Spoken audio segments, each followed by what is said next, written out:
យកឈ្នះដោយមិនបាច់ប្រយុទ្ធតើអ្វីទៅជាមហិច្ឆតារបស់ប្រទេសចិនគ្មានទេចម្លើយពិតប្រាកដប៉ុន្តែគេត្រូវតែចោទសួរសាក់លបងយល់ប្រឹងប្រែងវិភាគខ្នះខ្នែងមើលឲ្យធ្លុះពីព្រោះការរីកចម្រើនលឿនរហ័សពេកនៃមហាយៈមួយនេះទាំងនៅលើវិស័យសេដ្ឋកិច្ចនិងលើវិស័យយោធានឹងច្បាស់ជាធ្វើឲ្យប្រែប្រួលមុខមាត់នៃទ្វីបអាស៊ីក្នុងរយៈពេលមធ្យមនឹងធ្វើឲ្យប្រែប្រួលមុខមាត់នៃពិភពលោកក្នុងរយៈពេលវែងអាស្រ័យទៅលើអ្វីដែលគេបានដឹងទៅលើអ្វីដែលគេបានឃើញគេអាចនិយាយថាថ្នាក់ដឹកនាំចិនសពថ្ងៃមានមហិច្ឆតាចង់យកឈ្នះទៅលើភាពក្រីក្រយកឈ្នះទៅលើភាពយឺតយ៉ាវគ្រប់វិស័យរបស់ប្រទេសខ្លួន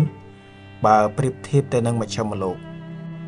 នឹងយកឈ្នះដើម្បីធ្វើឲ្យប្រទេសចិនក្លាយជាប្រទេសអ្នកមាននិងមានអំណាចអ្នកខ្លាំងនិងជាអ្នកសង្គមនិយម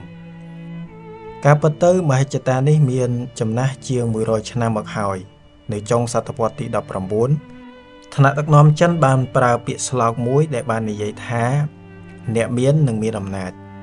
ក្រោយមកទៀតសុនចាក់សែនដែលជាបិតានៃសាធារណរដ្ឋចិនបានដាក់បន្ថែមពាក្យសង្គមនិយមនៅលើពាក្យស្លោកដើម្បីឃោសនាបង្រួបបង្រួមប្រជាជាតិយកឈ្នះតែមិនបាច់ប្រយុទ្ធនេះហើយជាមហិច្ឆតារបស់ថ្នាក់ដឹកនាំចិនសពថ្ងៃមានន័យថា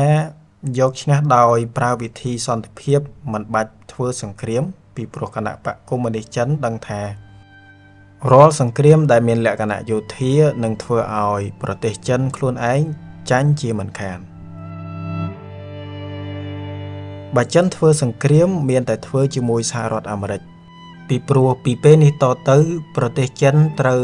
ប្រឈមមុខមុនគេទៅនឹងសហរដ្ឋអាមេរិកនិយាយបែបផ្សេងសង្គ្រាមទោះជាកើតឡើងនៅអាស៊ីបូព៌ានៅអាស៊ីអាគ្នេយ៍ឬអាស៊ីប៉ាស៊ីហ្វិកក៏ដោយនឹងធ្វើឲ្យប្រទេសចិនខាតបង់ដូច្នេះហើយបានជានៅពេលនេះចិនបិទមាត់សំលៀងថ្មិញពីព្រោះត្របាក់មិនទាន់បាននៅក្នុងន័យនេះតាំងពីខែធ្នូឆ្នាំ1978មកម្លេះគណៈបកកុម្មុយនីសចិនកាលនោះក្រោមការដឹកនាំរបស់តេងសៀពីងបានសម្រេចចិត្តឈប់ប្រឈមមុខផ្ទាល់ជាមួយចក្រពត្តិអាមេរិកនិងងាកមករកមាគ៌ាសេដ្ឋកិច្ចមូលធននិយមនិងដោយបានបើកចំហប្រទេសទៅក្រៅនិងធ្វើកំណែទម្រង់នៅខាងក្នុងម្យ៉ាងវិញទៀតប្រទេសចិនបច្ចុប្បន្នបានសម្រេចដកខ្លួនចេញពីប្រទេសតន្ត្រីលោក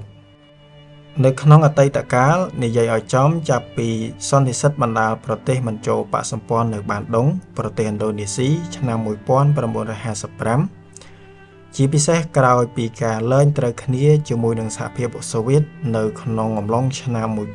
1960ដល់ឆ្នាំ1962រហូតដល់ការបញ្ចប់បដិវត្តន៍វប្បធម៌នៅដើមទសវត្សរ៍ទី70ប្រទេសចិនបានតាំងខ្លួនជាអ្នកដឹកនាំបណ្ដាប្រទេសក្រីក្រដោយមានន័យថាកាលនោះចិនបានប្រឆាំងទៅនឹងអនុត្តរភាពរបស់សហរដ្ឋអាមេរិកនិងរបស់សហភាពសូវៀតផងដែរប្រទេសចិនបច្ចុប្បន្នអស់មានចិត្តចង់តំណាងពិភពអ្នកក្រទៀតហើយចង់ធ្វើជាប្រទេសដឹកនាំពិភពលោកវិញម្ដងធ្វើជាប្រទេសដឹកនាំពិភពលោកទៅកើតតតែចេះវាយតម្លៃនិងយល់ស្ថានភាពពិភពលោកជាមុនសិនចំពោះគណៈបកកុម្មុយនីសចិនពិភពលោកសពថ្ងៃស្ថិតក្នុងភ្លើងសង្គ្រាមនិងឡោមព័ទ្ធទៅដោយសង្គ្រាមមានសង្គ្រាមយោធាពិតជាក់ស្ដែងដូចជានៅអ៊ីរ៉ាក់នៅអាហ្គានីស្ថានមានសង្គ្រាមដែលហៀបនឹងផ្ទុះឡើងម្ដងនិងមានសង្គ្រាមប្រឆាំងភេរវកម្មឬបង្កឡើងដោយក្រុមភេរវជនក៏មានដែរសង្គ្រាមដែលមិនប្រើកាំភ្លើងឬសង្គ្រាមសេដ្ឋកិច្ចរហូតមកដល់ចុងសតវត្សទី70ថ្នាក់ដឹកនាំចិនបានមើលស្រាលសង្គ្រាមសេដ្ឋកិច្ចដោយមូលហេតុទី1គឺមកពីក្នុងបរិបទនៃសង្គ្រាមត្រជាក់និងក្រោមការដឹកនាំរបស់ម៉ៅសេតុងប្រទេសចិនបានឲ្យតម្លៃទៅលើតែសង្គ្រាមមនោគមវិជ្ជាមូលហេតុទី2គឺមកពីរហូតមកដល់ចុងសតវត្សទី70 អ្វីដែលហៅថាបាតុភិបនៃពិភពភាវូបនីយកម្មមិនទាន់មានសន្ទុះឃ្លាវខ្លានិងមានលក្ខណៈសកលដូចសពថ្ងៃទេចំពោះថ្នាក់ដឹកនាំចិនពាក្យថាពិភពភាវូបនីយកម្មមានន័យថាជាសង្គ្រាមសេដ្ឋកិច្ចពិភពលោកដែលអាចធ្វើឲ្យប្រទេសមួយក្លាយទៅជាប្រទេសអ្នកមាននិងពេលខ្លះក្លាយទៅជាប្រទេសអ្នកមានហើយអាចគេចផុតពីការសង្កត់សង្កិនពីសំណាក់ប្រទេសផ្សេងមួយទៀតនៅក្នុងសង្គ្រាមសេដ្ឋកិច្ចពិភពលោកនេះថ្នាក់ដឹកនាំចិនដឹងថាប្រទេសខ្លួនមានគុណសម្បត្តិច្រើនដូចជាចំនួនសន្ធឹកសន្ធាប់នៃប្រជាជនពលករស្វិតស្វាញនិងមានថ្វីដៃកំណើនសេដ្ឋកិច្ចខ្លាំងក្លាអាសនៈអចិន្ត្រៃយ៍នៅអង្គការសហប្រជាជាតិនិងសមាជិករបស់អង្គការពាណិជ្ជកម្មពិភពលោកតាំងពីឆ្នាំ2001ប្រទេសចិនមិនថមថយឡើយមិនចាំឡើយត្រូវតែយកឈ្នះសង្គ្រាមសេដ្ឋកិច្ចពីព្រមហាអំណាចសេដ្ឋកិច្ចជាឈ្នន់ជាន់ឡើងទៅលើមហាអំណាចយោធានិងនៅទីបំផុតជាប្រទេសដឹកនាំពិភពលោកនៅពេលនោះហើយដែលមុខមាត់អាស៊ីដាច់ដោយឡែកនិងមុខមាត់ពិភពលោកជាទូទៅនឹងត្រូវដូរ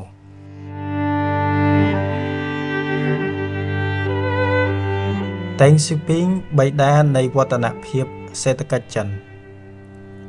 ថ្នាក់ដឹកនាំមជ្ឈមលោកអ្នកសង្កេតការណ៍និងអ្នកការទូតចាប់អារម្មណ៍ខ្លាំងឡើងទៅលើមហិច្ឆតារបស់ចិនពីព្រោះចិនទុកចិត្តខ្លួនឯងកាន់តែខ្លាំងចង់ឲ្យពិភពលោកទទួលស្គាល់ខ្លួនថាជាប្រទេសមហាអំណាចមួយពិតប្រាកដ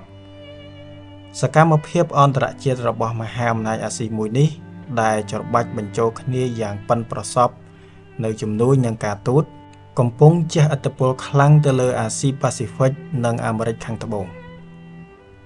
គេនឹងមិនអាចយល់បានឡើយថាហេតុអ្វីបានជានៅដើមសតវត្សទី21នេះចិនបានក្លាយទៅជាមហាអំណាចតំបន់និងមានមហិច្ឆតាចង់ក្លាយទៅជាមហាអំណាចពិភពលោកបើសិនជាគេមិនសាកល្បងយល់ជាមុនសិនទេនៅមរតកសេដ្ឋកិច្ចនិងសម្បត្តិមនោគមវិជ្ជាដ៏ធំធេងដែលតេងស៊ីពីងបានបន្សល់ទុកឲ្យប្រជាជនចិនគឺតេងស៊ីពីងនេះហើយដែលបានបដូរទិសដៅយុទ្ធសាស្ត្ររបស់ប្រទេសចិនមុនគេបង្អស់ដោយបានទាញប្រជាជាតិទាំងមូលចេញពីសក្ការៈមនោគមវិជ្ជាដើម្បីបោះជំហានទៅរកការអភិវឌ្ឍសេដ្ឋកិច្ចពីឆ្នាំ1949ឆ្នាំដែលសាធារណរដ្ឋប្រជាមានិតចិនបានបដិសន្ធិឡើងរហូតដល់ឆ្នាំ1976ឆ្នាំនៃមរណភាពរបស់ជូអិនឡាយនិងរបស់ម៉ៅសេតុងយុទ្ធសាស្ត្ររបស់ប្រទេសចិនពឹងផ្អែកទាំងស្រុងទៅលើកត្តាមនោគមវិជ្ជាទៅលើទ្រឹស្ដីរបស់អគ្គមគ្គុទ្ទេសក៍ម៉ៅសេតុងទ្រឹស្ដីដែលបានគេចងក្រងទុកជាកូនសៀវភៅក្រហមចំពោះម៉ៅសេតុងវីរបុរសចិនគឺជាអ្នកដែលបានបង្កើតនៅក្នុងស្ថានភាពក្រតកយៈតែធំដឹងក្តីក្នុងភាពរុងរឿងដោយសារតែគណបក្សកុម្មុយនីសតាមរយៈការសង្វាតអានកូនសៀវភៅក្រហមរបស់ម៉ៅសេតុងរៀងរាល់ថ្ងៃវីរបុរសកុម្មុយនីសចិនប្រែក្លាយទៅជាគោលគំនិតម៉ៅសេតុងដែលនឹងកំពុងតែមានចលនានិងសកម្មភាពជាក់ស្ដែងនៅក្នុងជីវិតប្រចាំថ្ងៃតែម្ដងចំពោះម៉ៅសេតុងមនោគមវិជ្ជាម៉ៅនិយមគឺជាអាវុធភូមិសាស្ត្រនយោបាយមួយដ៏មានប្រសិទ្ធភាពសម្រាប់ទប់ទល់នឹងការគំរាមកំហែងពីសំណាក់សហរដ្ឋអាមេរិកនិងពីសំណាក់សហភាពសូវៀតជាឧទាហរណ៍កងទ័ពកុម្មុយនីសនៅវៀតណាមនៅកម្ពុជានិងនៅឡាវសុទ្ធតែបានអនុវត្តទ្រឹស្ដីយោធារបស់ម៉ៅដើម្បីរុញច្រានអាមេរិកចេញពីឥណ្ឌូចិននៅឆ្នាំ1975ផ្ទុយពីម៉ៅសេតុងតេងស៊ូពីងយល់ឃើញថាប្រទេសចិនត្រូវតែចាក់ចេញពីបន្ទាត់នៃសក្ការៈមនោគមវិជ្ជាឆ្វេងនិយមជ្រុលដែលបានជះឥទ្ធិពលលើសង្គមចិនទាំងមូលតាមរយៈបដិវត្តន៍វប្បធម៌នៅឆ្នាំ1966ដល់ឆ្នាំ1976តេងស៊ូពីងយល់ឃើញថាមនោគមវិជ្ជាឆ្វេងនិយមជ្រុលបានបង្កឲ្យមានភាពតានតឹងជាអចិន្ត្រៃយ៍ទាំងនៅក្នុងប្រទេសចិននិងនៅក្រៅឆាកអន្តរជាតិ តេងស៊ូពីងមានជំនឿយ៉ាងមុតមមថាដើម្បីទប់ទល់ទៅនឹងអាមេរិកប្រឈមមុខទៅនឹងសហភាពសូវៀតប្រទេសចិនត្រូវតែបោះជំហានទៅរកភាពរុងរឿងផ្នែកសេដ្ឋកិច្ចជាមុនសិនរួចហើយបើសិនជាចាំបាច់និងបើសិនជាកលៈទេសៈទាមទារ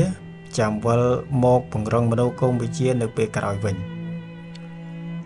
នៅខែធ្នូឆ្នាំ1978នាឱកាសសម័យប្រជុំពេញអង្គទី3នៃមហាសន្និបាតលើកទី11របស់គណៈបកកុម្មុយនីសចិនតេងស៊ូពីងបានប្រកាសបដូរទិសដៅយុទ្ធសាស្ត្រនៃប្រទេសចិនគេអាចសង្ខេបគំនិតរបស់តេងស៊ូពីងថាជាយុទ្ធសាស្ត្រដែលមានគោលដៅធ្វើឲ្យប្រទេសចិនលិចត្រដែតឡើងដោយសន្តិវិធីនៅលើឆាកអន្តរជាតិលោកអគ្គមគ្គទេសតេងស៊ូពីងមានមហិច្ឆតាចង់ធ្វើឲ្យខ្លាក្រដាស់ចិនคล้ายទៅជាមហាអំណាចមួយពិតប្រាកដតាមរយៈកំណែទម្រង់សេដ្ឋកិច្ចដើម្បីបោះជំហានទៅរកភាពរុងរឿងសេដ្ឋកិច្ចបានប្រទេសចិនត្រូវការបរិយាកាសធូរស្រាលនៅលើឆាកអន្តរជាតិនិងសន្តិភាពនៅក្នុងតំបន់ទោះជាយ៉ាងណាក៏ដោយនៅលើសាច់ការជាក់ស្ដែងគោលគំនិតធ្វើឲ្យប្រទេសចិនលិចត្រដែតឡើងតាមសន្តិវិធីរបស់តេងស៊ូពីងត្រូវបានបំផុសបំផុលឡើងជួនចំពេលមួយដែលប្រទេសចិនជួបប្រទះនឹងភាពតានតឹងនៅលើឆាកអន្តរជាតិជាពិសេសនៅខ្ទង់ឆ្នាំ1978 1979ពីព្រោះពេលនោះចិននិងសូវៀតប្រជែងឥទ្ធិពលគ្នាខ្លាំងពីព្រោះវៀតណាមដែលកាលនោះជាប្រទេសរណបសូវៀតដែលបានចូលឈ្លានពានកម្ពុជាប្រជាធិបតេយ្យរបស់ប៉ុល ពត ដែលរណបប្រទេសចិន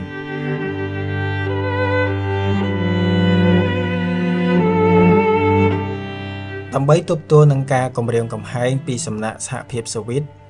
តេងស៊ូពីងបានអនុវត្តនយោបាយសត្រូវរបស់សត្រូវខ្ញុំជាមិត្តរបស់ខ្ញុំនៅក្នុងន័យនេះនៅថ្ងៃទី1មករាឆ្នាំ1979ប្រទេសចិនបានសម្របសម្រួលទំនាក់ទំនងទូតជាមួយសហរដ្ឋអាមេរិកដែលជាសត្រូវរបស់សហភាពសូវៀតចាប់ដៃជាមួយសហរដ្ឋអាមេរិកហើយថ្នាក់ដឹកនាំចិនដែលកក់ក្ដៅចិត្តជាងមុនបានសម្រេចបញ្ជូនសារធរក្ដៅមួយទៅកាន់សហភាពសូវៀតដោយបានវាយលុកទៅលើប្រទេសវៀតណាមនៅថ្ងៃទី17ខែកុម្ភៈឆ្នាំ1979គឺជាសង្គ្រាមមួយដ៏ខ្លីដែលថ្នាក់ដឹកនាំចិនចាត់ទុកថាជាការផ្ដល់មេរៀនមួយដល់ទីក្រុងហាណូយនៅទីបំផុតយុទ្ធសាស្ត្រភូមិសាស្ត្រនយោបាយរបស់តេងស៊ូពីងបានបើកលទ្ធភាពឲ្យចិនហែលឆ្លងកាត់ទសវត្សរ៍ទី80ដោយទទួលបានជោគជ័យទាំងក្រៅប្រទេសនិងក្នុងប្រទេសនៅក្រៅប្រទេសសម្ព័ន្ធភាពយុទ្ធសាស្ត្ររវាងចិននិងអាមេរិកមិនត្រឹមតែបានរំងាប់ភាពតានតឹងរវាងទីក្រុងប៉េកាំងនិងទីក្រុងវ៉ាស៊ីនតោនប៉ុណ្ណោះទេតែវាថែមទាំងបានអនុញ្ញាតឲ្យប្រទេសចិនទប់ទល់នឹងការឃាបសង្កត់ពីសំណាក់សហភាពសូវៀតថែមទៀតផងម្យ៉ាងវិញទៀតបរិយាកាសធូរស្រាលនៅក្នុងឆាកអន្តរជាតិក៏បានអនុញ្ញាតឲ្យប្រទេសចិនប្រមូលកម្លាំងកាយនិងកម្លាំងប្រាជ្ញាដើម្បីធ្វើកំណែទម្រង់សេដ្ឋកិច្ចស្របទៅតាមទ្រឹស្ដីរបស់តេងស៊ូពីង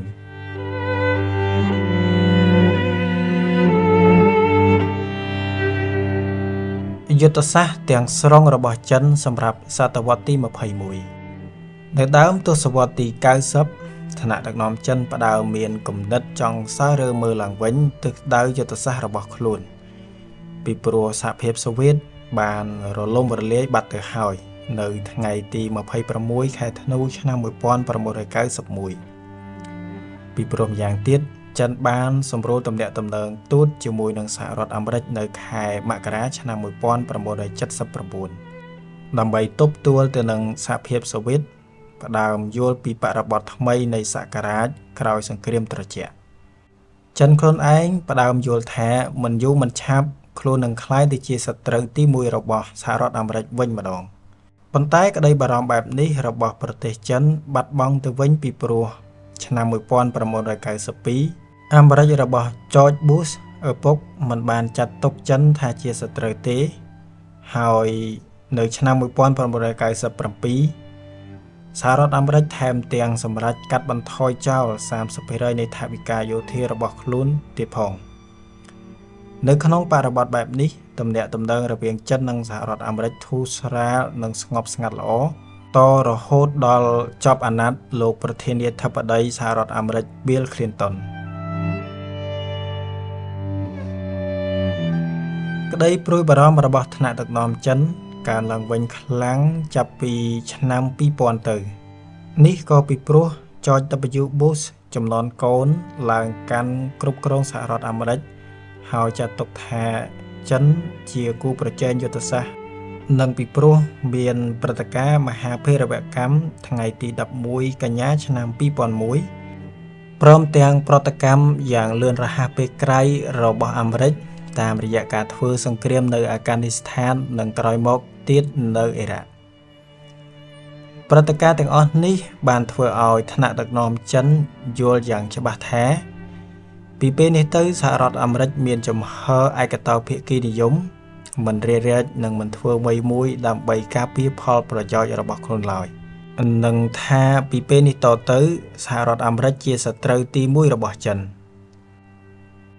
ដោយសារការប្រែប្រួលស្ថានភាពនយោបាយនៅអាមេរិកនិងការប្រែប្រួលខ្លាំងនៃបរិបទភូមិសាស្ត្រនយោបាយនៅក្នុងពិភពលោកនេះហើយដែលបានជំរុញថ្នាក់ដឹកនាំចិនឲ្យកំណត់ទិសដៅយុទ្ធសាស្ត្រថ្មីរបស់ខ្លួនអញ្ចឹងហើយបានជានៅឆ្នាំ2000ជាលើកទី1បង្អស់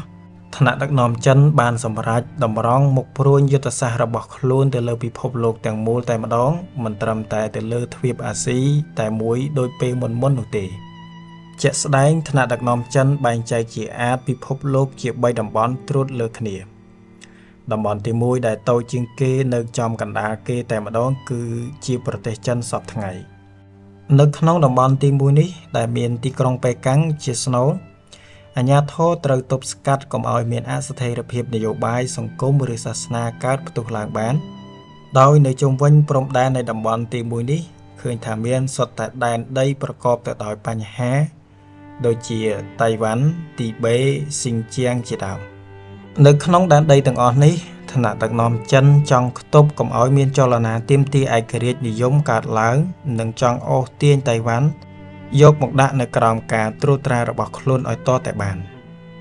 តំបន់ទី2វិញមានទំហំធំបង្គួរនិងហ៊ុំព័ទ្ធជុំវិញតំបន់ទី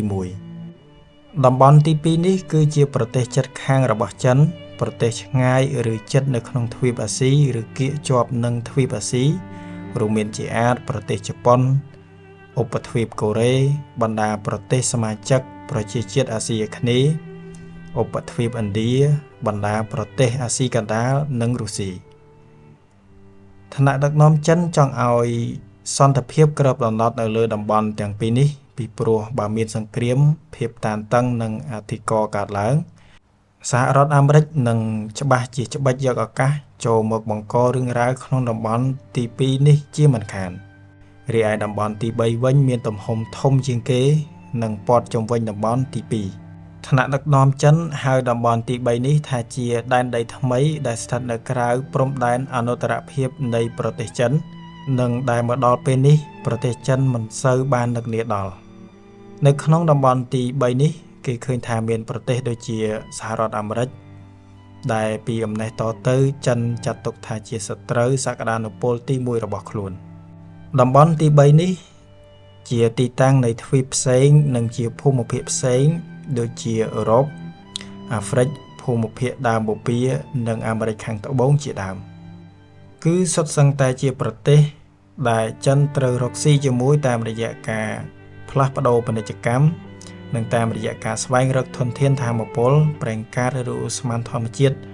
ដើម្បីយកមកបំពន់ការស្រេកឃ្លាននៃម៉ាស៊ីនសេដ្ឋកិច្ចរបស់ប្រទេសខ្លួន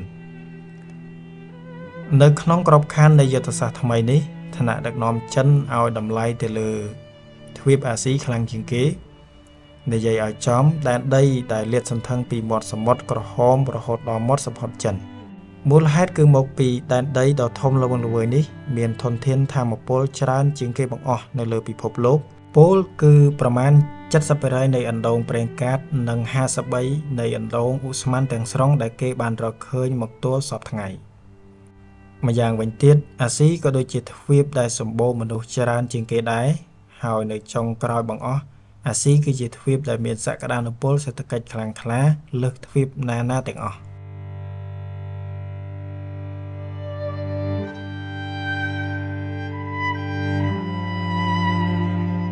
ឆ្នាំ1991ចិនបដូរយុទ្ធសាស្ត្រដើម្បីទប់ទល់នឹងភេរវកម្មអ៊ីស្លាមជ្រុលនិយម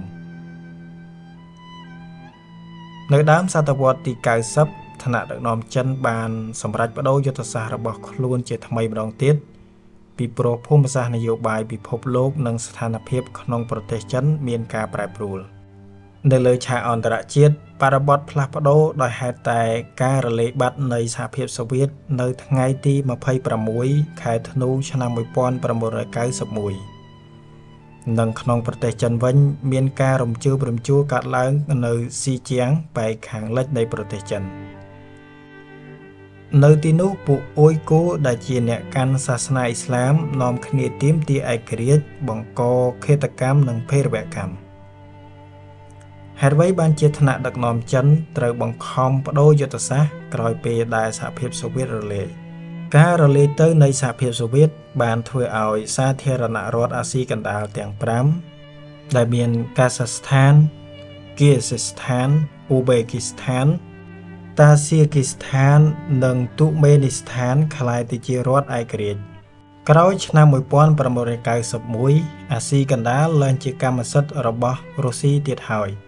ជាហេតុធ្វើឲ្យចិនសម្លឹងឃើញប្រេងកាតដ៏សន្ធឹកសន្ធាប់របស់តំបន់នេះតាមពិតសូម្បីតែរុស្ស៊ីខ្លួនឯងសហរដ្ឋអាមេរិកនិងឥណ្ឌាក៏សម្លឹងឃើញប្រយោជន៍នៃភូមិភាគអាស៊ីកណ្ដាលនេះដែរម្យ៉ាងវិញទៀតចិនចាំបាច់ត្រូវយកចិត្តទុកដាក់ទៅលើតំបន់យុទ្ធសាស្ត្រមួយនេះជាទីដែលប្រជាជនច្រើនលើសលប់ជាអ្នកកាន់សាសនាអ៊ីស្លាម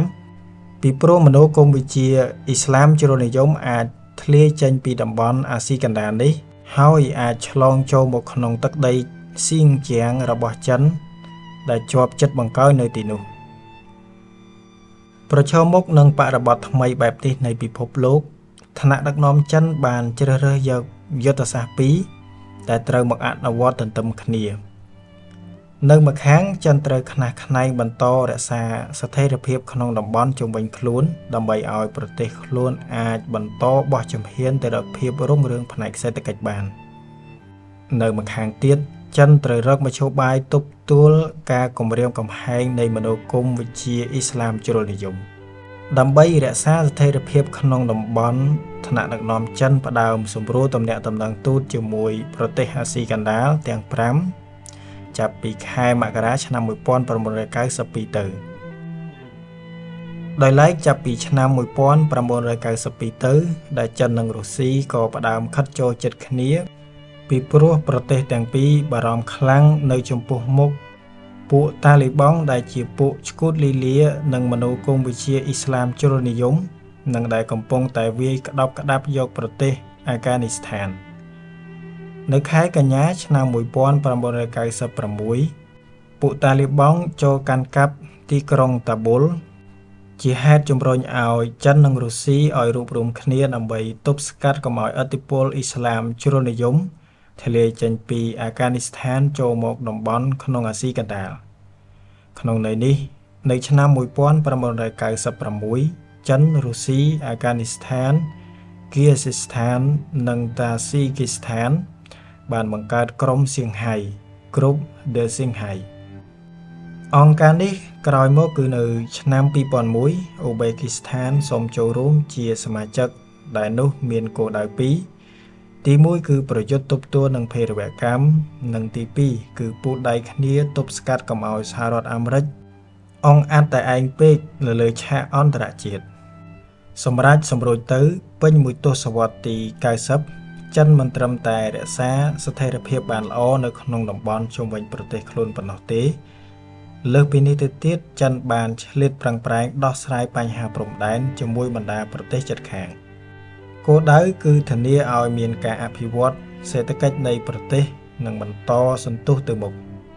អញ្ចឹងហើយបានជាពីឆ្នាំ1991ដល់1999ឋានៈដឹកនាំចិនបានធ្វើកិច្ចការចរចាព្រំដែនជាមួយរុស្ស៊ីអាហ្គានីស្ថានគីហ្សាស្ថានវៀតណាមនិងក្រោយមកទៀតជាមួយឥណ្ឌា ដំណោះស្រាយព្រំដែនទាំងអស់នេះបានអនុញ្ញាតឲ្យពាណិជ្ជកម្មកើនសន្ទុះទៅតាមបណ្ដាលតំបន់ព្រំប្រទល់និងបានអនុញ្ញាតឲ្យប្រជាជនដែលរស់នៅទីនោះផ្ដើមស្គាល់សេដ្ឋកិច្ចទីផ្សារស្របទៅតាមហិច្ចតារបស់តេងស៊ូពីងក៏ប៉ុន្តែនៅចុងទសវត្សរ៍ទី 90 ថ្នាក់ដឹកនាំចិនមើលឃើញការគំរាមកំហែងថ្មីមួយទៀតគឺឥរិយាបថអង្អាតរបស់សហរដ្ឋអាមេរិកនៅលើឆាកអន្តរជាតិ